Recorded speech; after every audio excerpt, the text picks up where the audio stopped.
ladies and gentlemen, welcome to the brand new video guide for lalal.ai. Today you'll learn how to remove background music. There are very many reasons why you want to get rid of background music in audio or video files.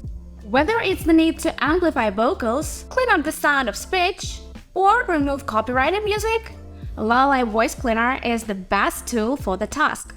It operates on the next generation source operation technology that grants you the best results.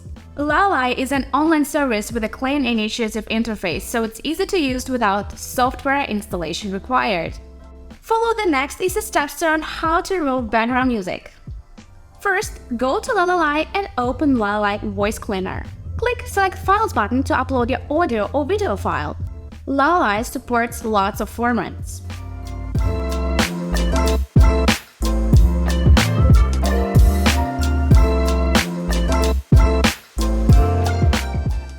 Play icon next to the voice preview. You will hear a portion of voice or vocals separated from the background music. Below the preview section, select either starter or any of the paid plans. Now just sign up and process the entire track. Done! Your voice track is ready. It will be available in the same quality as the original file. Background music and other non-vocal sounds can be found in the noise track. Note that if you select the Starter pack, you will only be able to listen to the track. If you select Lite or Plus pack, you will be able to listen and download the results. The download link is also going to be sent to your email that you've signed up with. Thank you for watching this video guide, and goodbye!